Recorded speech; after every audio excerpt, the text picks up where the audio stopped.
heritage.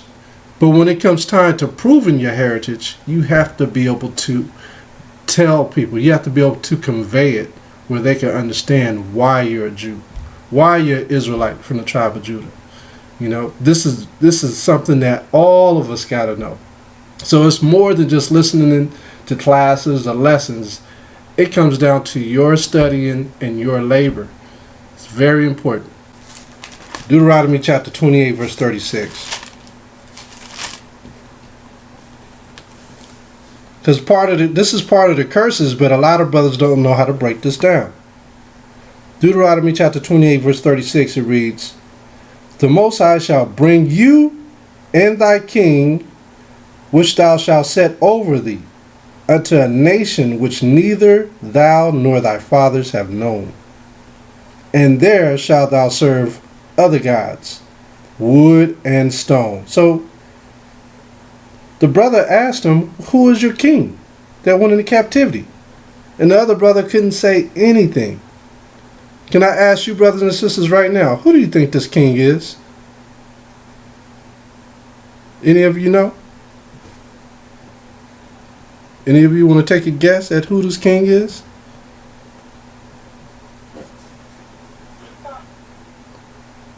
What's that, sis? I could barely hear you. Esau? No, Esau wasn't. He was never our king. Oh, okay. Who was our king? David. King David? King David never went into captivity.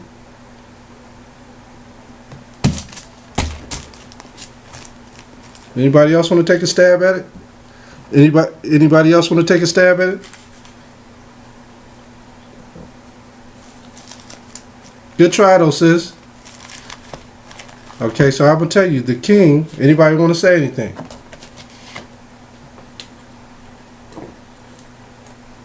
Bingo. That's right.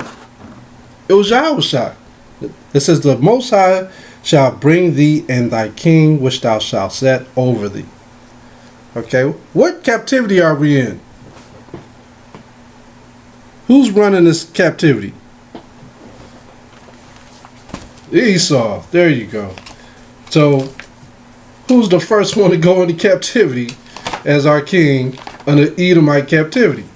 It was Yahushua. Wasn't he not placed in captivity? Wasn't he not questioned and interrogated? Wasn't he not placed on the tree? Didn't he not say, "When I return, I'm going to pierce those that pierced me"? Didn't he say that? Who pierced him? It's the Edomites. It was the Roman kingdom. The Edomite Roman kingdom. The first kingdom of Esau, or second kingdom of Esau. Okay? So Esau was the one who pierced him. And he's coming back to pierce him. We're not done with Esau's kingdom. We're still in it. This is the fourth beast that we're in today. It's the fourth beast that Daniel spoke of and that Ezra spoke of in 2nd Ezra chapter 12. Let's go to 2nd Ezra chapter 11. So our king is Yahushua. 2nd Kings, I'm sorry. 2nd Ezra chapter 11 verse 40.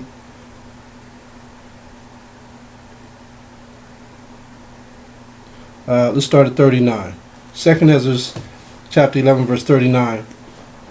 It reads, "Art not thou it that remaineth of the four beasts, whom I made to reign in my world, that the end of their times might come through them?"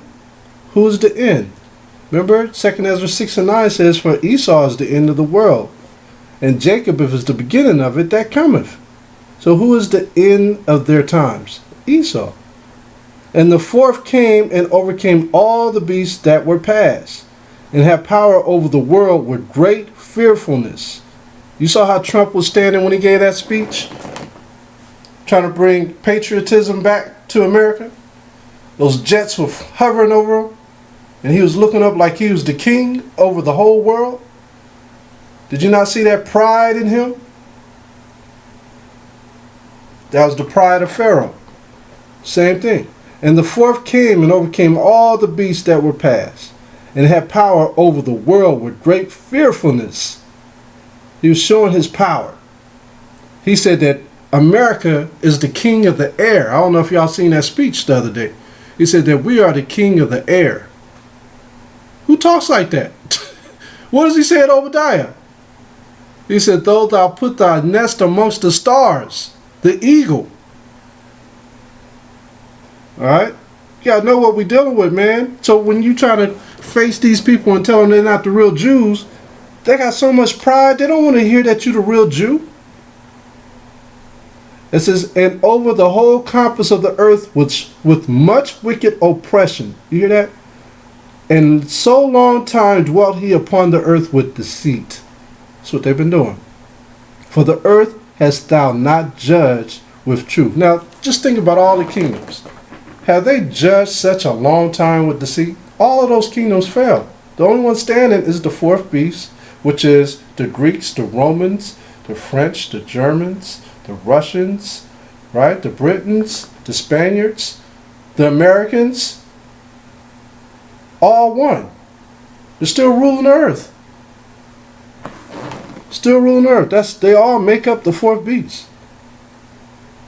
And therefore appear no more thou eagle, nor thy horrible. Well, let's go back up. Verse, because I think I skipped over some things. Verse 42. For thou hast afflicted the meek. Who's the meek? Israel is the meek. Thou hast hurt the peaceable. Who's the peaceable? Us. Thou hast loved liars. What did Revelation 3 and 9 says? That they do lie. It says, and destroyed the dwellings of them that brought forth fruit, and has cast down the walls of such as did thee no harm. Therefore is thy wrongful dealing come up unto the highest, and thy pride unto the mighty. You hear that? The highest also hath looked upon the proud times, and behold, they are ended, and his abominations are fulfilled. Hear that? And therefore appear no more, thou eagle. What's the mascot of America? The eagle. What's the mascot of Europe? The eagle. Okay? The eagle. Today's times, which is the last days. Nor thy horrible wings.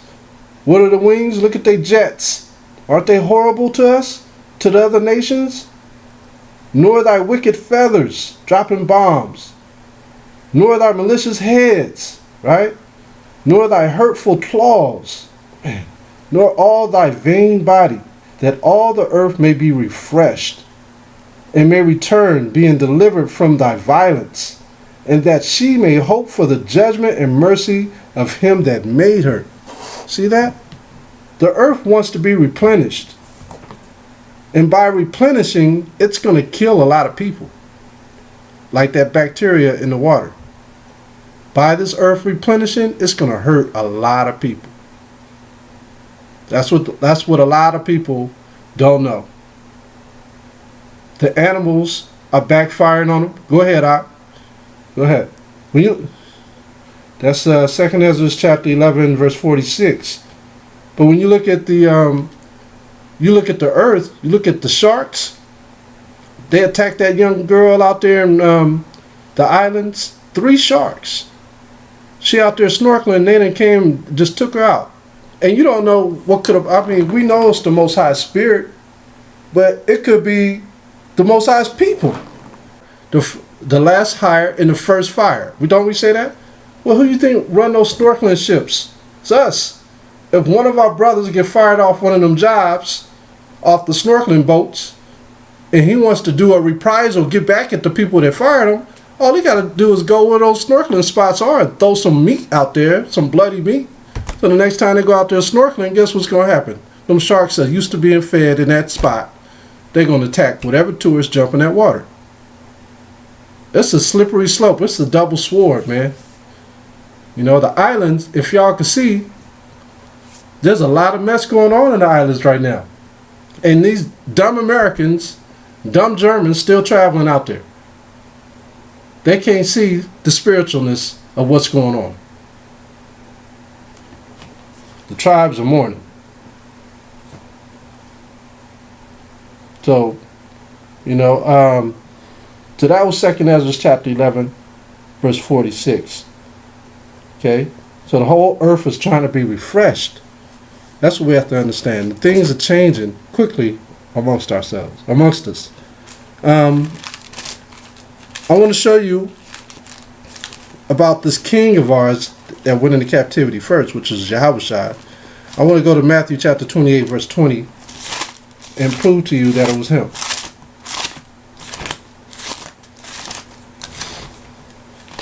Matthew chapter 28, verse 20. And it reads, Matthew 28 and 20. Teaching them to observe all things whatsoever I have commanded you.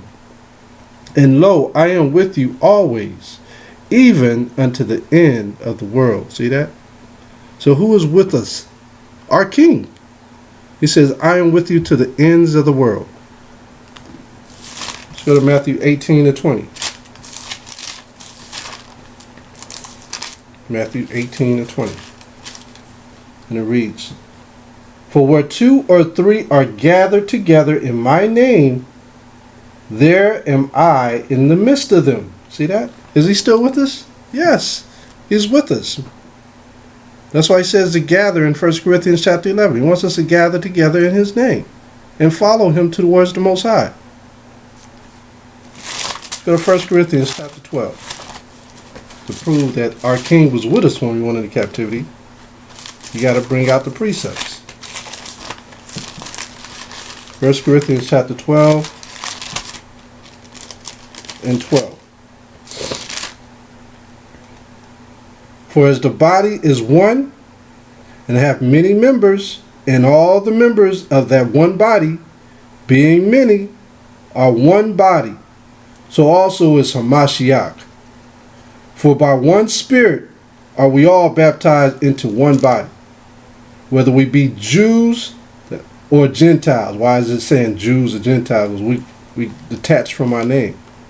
Whether we be bond or free, and have been all made to drink into one Spirit.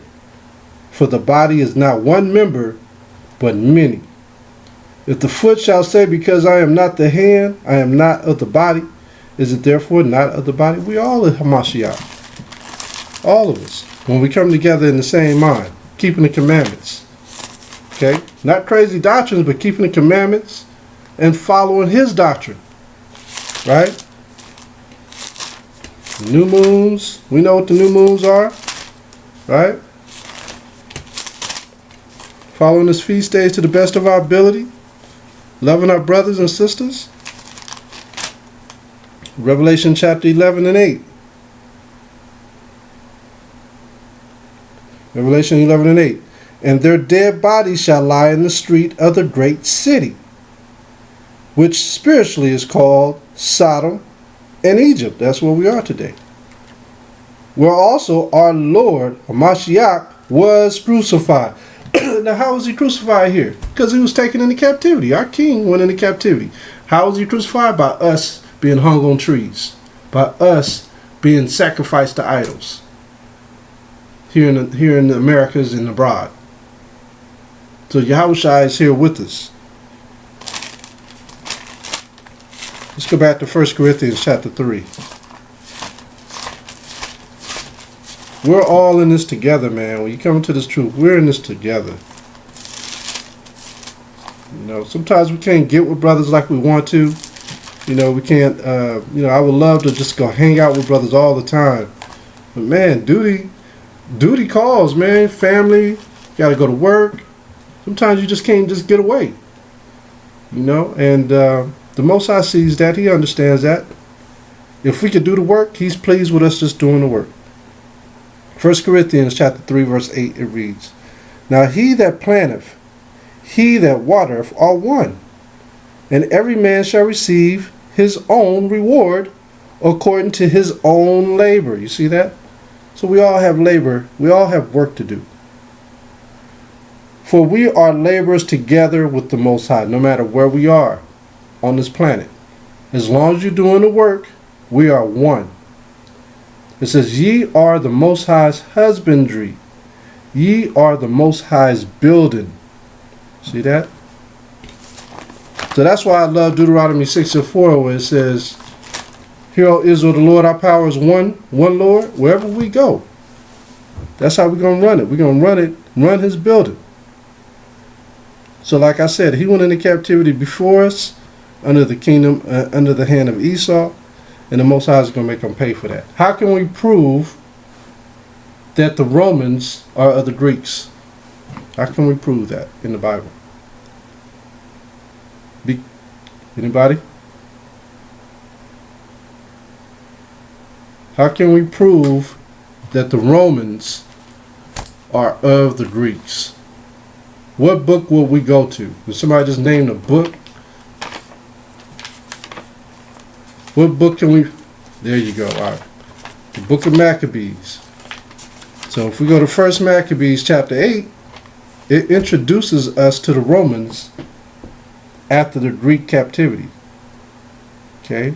If we go to 1 Maccabees chapter 8, verse 1, y'all should be recording this in your brain, because these questions is how you break down an Edomite or a Jewish person or any nation claiming that you are not a real Israelite. And the way they get under your skin is they call you black Hebrew Israelite. None of us call ourselves black Hebrew Israelites. None of us. We call ourselves Israelites. Because we know that there's so many shades of brown of the Israelite. The scriptures tells us in Jeremiah chapter 14:2 that his people are like a speckled bird. Y'all ever seen a speckled bird? With different shades of brown. From light brown to dark brown. Okay? Different shades of brown. I don't understand why people can't get that. I mean, Con. Right. Con. I don't understand that. I mean, even if you go down south, you got our people that look Creole. They look whiter than some white Edomite people with kinky hair. You know what I mean? And so, I mean, when people say the Latinos are not Israelites, I'm just looking at them like, are you serious? Have you ever been around Latinos? Have you ever seen how they act, how they mamas act, their grandmamas act? They just like our grandmamas. Down to earth. You know what I mean? 1 Maccabees chapter 8, verse 1.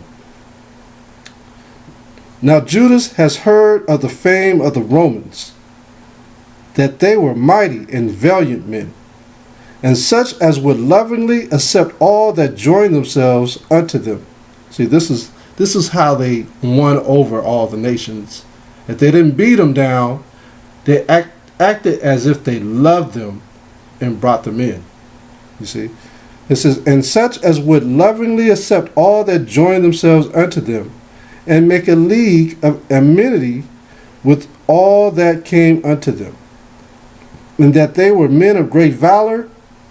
It was told him also of their wars and noble acts which they had done among the Galatians, and how they had conquered them, and brought them under tribute, and what they had done in the country of Spain for the winning of the mines of the silver and gold which is there. Why was Spain such a big deal? Why was Spain such a big deal? Remember, that's where that's where Jonah ran. He ran to Spain. You remember? Who's operating and controlling Spain? Anybody know? All right. I'll save that one for another time. Verse 4. And that by their policy and patience they had conquered all the place, though it were very far from them. And the kings also that came against them from the uttermost parts of the earth, till they had discomfited them and given them a great overthrow, so that the rest did give them tribute every year. Now, doesn't that kind of sound like the Greeks? They was giving these people tribute just like the Greeks were. You gotta understand that the Romans weren't too much different from the Greeks. They just changed their policies a little bit. Verse 5. Besides this, how they had discomfited in battle Philip and Perseus, king of the Chittims, with others that lifted up themselves against them and had overcome them. That's the Greeks. How also Antiochus, the great king of Asia, that came against them in battle, having 120 elephants with horsemen and chariots and a very great army, was discomfited by them. So they conquered the Greeks. Basically, anybody that opposed them, they took him down. And how they took him alive and covenant that he and such as reigned after him should pay a great tribute and give hostages, and that which was agreed upon. Now, one thing about the Romans, they never killed the leaders. They made mockery of the leaders. They made sure they put them in captivity, and then they made mockery of them. Or they took their wives in front of them and raped them. They did things like that in front of, leaders and tributary kings. When you look at Hannibal, they did the same thing to him.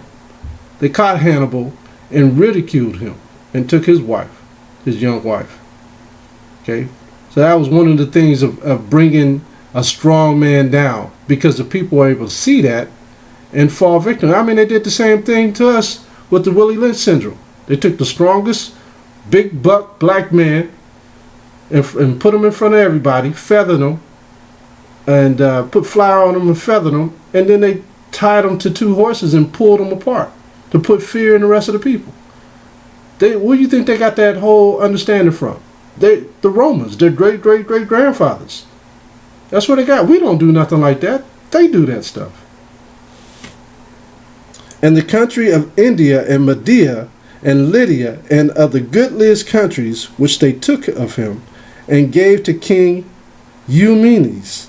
Moreover, how the Grecians had determined to come and destroy them, and that they, having knowledge thereof, sent against them a certain captain, and fighting with them slew many of them, and carried away captives. See that? Carried away captives, the wives and the children, and spoiled them. What is that spoil? Spoil means to rape them.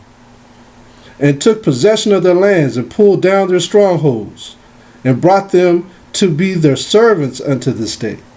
It was told him besides how they destroyed and brought under their dominion all other kingdoms and isles that at any time resisted them. So what did the Jews want to do? They didn't want to fight against them. They also became tributaries. That's why 70 AD was such a big day. Because once they were under the hands of the Romans for a certain amount of time, they were ready to get them off their backs. They were controlling them so much where they couldn't do nothing. So they started out being friendly to them and tributaries, and then they ended up hating their guts. That's how Esau do. Esau always befriends people. I mean, it's I can keep saying it. It's the same thing. They did it with the Aztecs, the Indians, with us, the Negroes, the Haitians. They always try to befriend us, learn what we have, and then take us out. That's what they do. Verse 11. I'm skipping a little bit. It was told him besides how they destroyed and brought under their dominion all other kingdoms and isles that at any time resisted them. But with their friends, what friends? They ain't got no friends. As such as relied upon them, they kept amenity, and that they had conquered kingdoms both far and near, insomuch as all that heard of their name were afraid of them, like the United States. People are afraid of the U.S. And they got the nerve right now to put out the movie again of Pearl Harbor. They just made this movie like 8 years ago. They're putting the movie back out. As soon as the Japanese start try to befriend the Americans a little bit, and the United States start moving their ships out of their seas just a little bit, they put this movie back out to put bad blood in between them again. You see how they do? That's how they work. Verse 12. But with their friends and such as relied upon them, they kept amenity, and that they had conquered kingdoms both far and near, insomuch as all that heard of their name were afraid of them. Also that whom they would help to a kingdom, those reign, and whom again they displace. They displacing the Mexicans right now, Issachar, and the Guatemalans and the Bolivians. That's what they're doing now. Finally, that they were greatly exalted. Yet for all of this, none of them wore a crown, or was clothed in purple, to be magnified thereby. Does Trump wear a crown? Does the Senate wear a crown? Moreover, how they had made for themselves a Senate house, wherein 320 men sat in council daily, consulting always for the people, to the end they might be well ordered. That's what you see right now going on. They got this election going on right now. Democrats and the Republicans. And from each one, you got all these other alliances coming out of them. New parties coming out of each party that oppose other parties. You know, it's crazy right now. You know, so when you look at the scriptures, the same thing that's going on now was going on back then. It's the same thing, and we're living during those times. Yeah, I just wanted to touch on this a little bit, just to give you guys an understanding of who our king was, that he did go in captivity with us, of the blessings versus the times that we're at hand right now, that the people that are calling themselves Jewish people are not the real Jews. I just wanted to go touch that a little bit tonight. But I'm going to open up the line if you brothers and sisters want to talk about current events and the things going on in the world, like these earthquakes. You know, I mean, the Most High is moving. It's moving big time. So go ahead and open it up right now.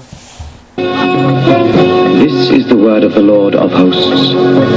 I took you from the pastures and from following the sheep to be prince over my people Israel. I have been with you wherever you have gone and have destroyed all the enemies in your path.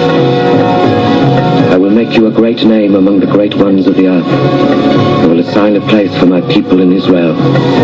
There I will plant them, and they shall dwell in their own land.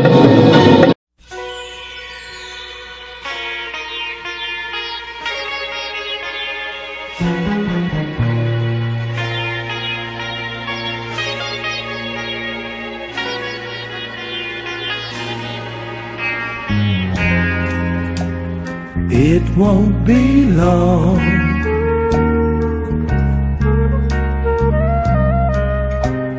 Then we'll be leaving here. It won't be long.